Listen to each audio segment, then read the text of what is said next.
I went to college, I dropped out, and I decided I'm not going back. I feel like I work hard and I could pretty much do without school, basically. Plan A is photography, full time. So right now I'm just focusing and recomposing, and then I'm gonna get my shot right there.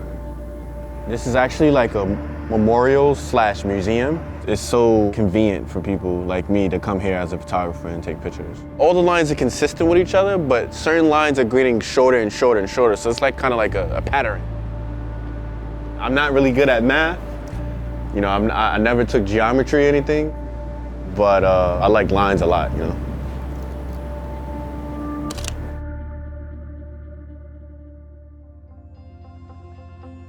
I've been a photographer for about 6 years now, about to be my 7th, so.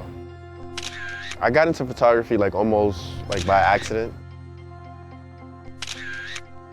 I grew up in the South Bronx, a real poverty area. You know, I didn't think that photography was gonna be something I enjoyed or was gonna take it serious professionally. And nobody really in my family was into photos or video, anything like that. I was kind of like the first of my kind to do that, so.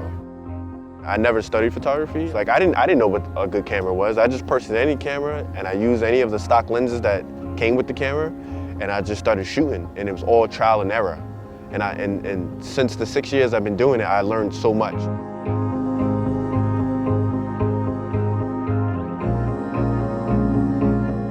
I grew around like a lot of like graffiti, abandoned buildings, just a lot of like crime, poverty-stricken areas. Like a lot of those things I would see would go unnoticed.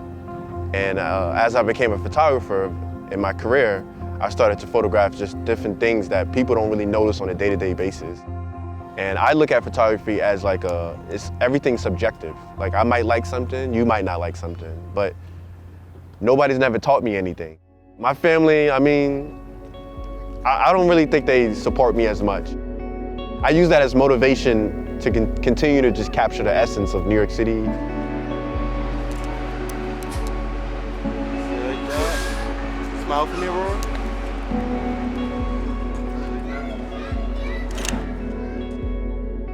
Everybody is a photographer now, but Jamaal has an artistry and I think a natural gravitation towards, you know, angles and lighting and, you know, like the placement of things and people that I think can't be taught.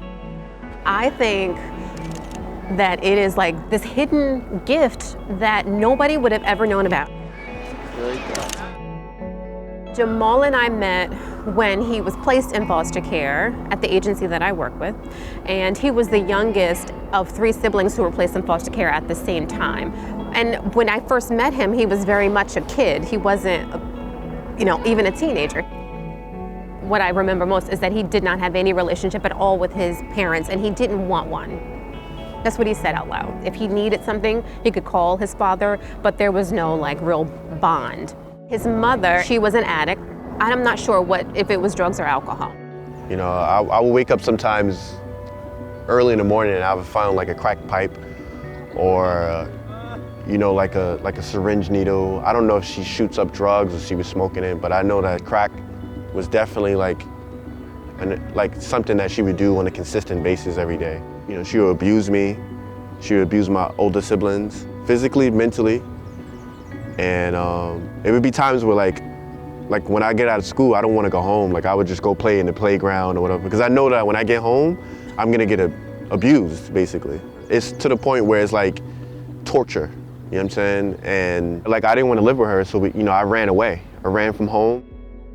We're going I'm treating you to Denny's every day. I made a Waffle House. I think what really makes a difference is if they have somebody like an adult in their life who they can really rely on for some type of strong support. Somebody who really believes in you, who's not going to give up on you, who doesn't think you're a failure. If it wasn't for her, I don't even know where I would be, honestly. So she's definitely a mother, or I could say even a father. She's both parents in my relationship with her. I gotta get this hair done, like before It is done. It's not done, it's nappy. Cut, but Look at my hair. That's the look you're going for. Look. Yeah, I'm going for that Big Daddy Kane look. You need some like parts. Big Daddy Kane was a little bit more together than this situation. Oh, okay. Than your end. So you goodbye, Jamaal. Right? You're gonna meet her too. She's an incredible lady, and she's understanding what path do I want to take in my life.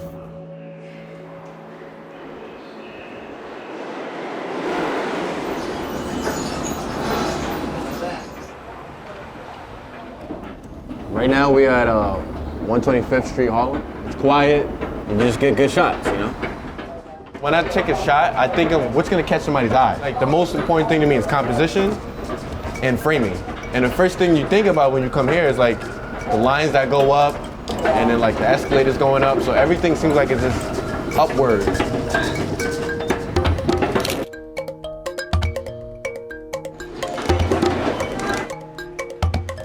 Trains in New York City, I feel like they've given me like a sense of patience.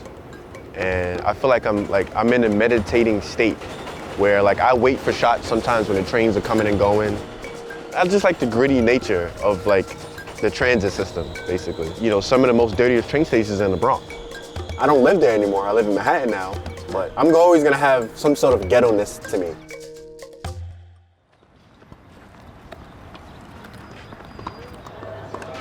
Kind of reminds me of ping pong, you know?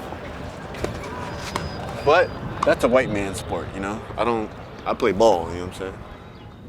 Right now I live on the Upper West Side, 93rd and Columbus and Amsterdam. I like it, but sometimes it's just too quiet. It's just like not much going on. It's no sirens, there's no baby mama drama, you know what I'm saying? The most you might hear is maybe a taxi. They don't have taxis in the Bronx. I was in foster care more than half of my life, primarily through the ACS system. I got an apartment on 93rd Street through independent housing of New York City Housing Authority. And I was like one of the first people on the list because I'm an ACS case. And I moved all my stuff out of the Bronx and it was just like, all right, I'm moving on up. That's straight. It's good in the sense where like, I don't have to worry about going down the block and getting shot. But it's too quiet to the point where it's like lonely. These are my 3 favorite like pieces that I've got printed and felt really good about. This particular picture right here on the left, I shot this about 2 years ago in Chicago, and this was taken right in the middle of the hood, like the real gritty part of California, San Pedro, California. This is way before I met Lauren. When I was traveling, doing photography, I met a girl in San Francisco, California. We would go around San Francisco and take pictures. She likes to take pictures, she does modeling. I do photography, so that like goes together, you know? I eventually moved her out. Almost a year later, she moved to my apartment, and we were living together for about 10 months. That's when I decided like, hey, like I want to start my life with you, basically. Like basically, I think she's the one. Fast forwarding till now, she no longer lives with me. We broke up because we were arguing, and I got her pregnant, basically. And I told her that we're not suitable to be parents right now. She moved back to California because she doesn't want to be in a relationship with me anymore. And I think about it every single day. I think about it everywhere I go, everything I do. I think about it every day. Like, how could have made this better? Why it didn't have to result to arguing? I think based off like my background, I took it like it was like how my mom and my father would argue. Like I'm completely the opposite of my mom and my dad. But in this particular situation, it's kind of like I'm being like my mom and my dad, you know what I'm saying? So I've definitely been taking less pictures because mentally, like, sometimes I don't feel like going out because of like me thinking like I'm about to have a child and maybe I shouldn't go out. Maybe I should just save my money so when that time comes and I have to pay child support, at least I have the money to pay for it.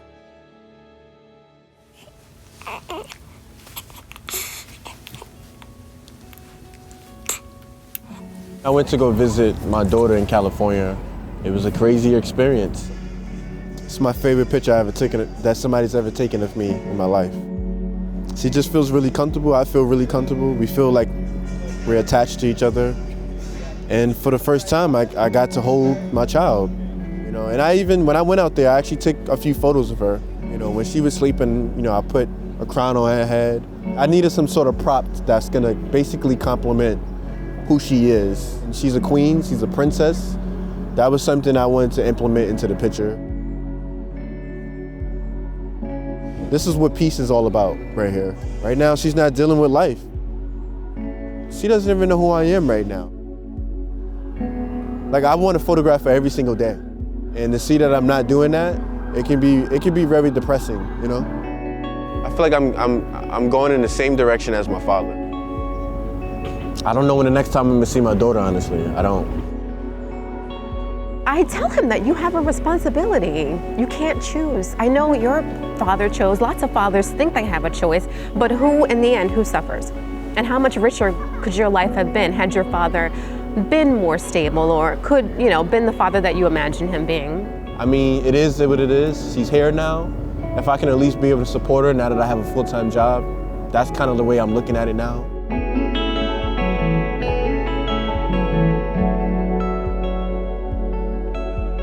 I'm a product specialist there, so I like examine cameras, video cameras, flashes, tripods, quote them, put them in the system, and have it where the item is sold on a daily basis.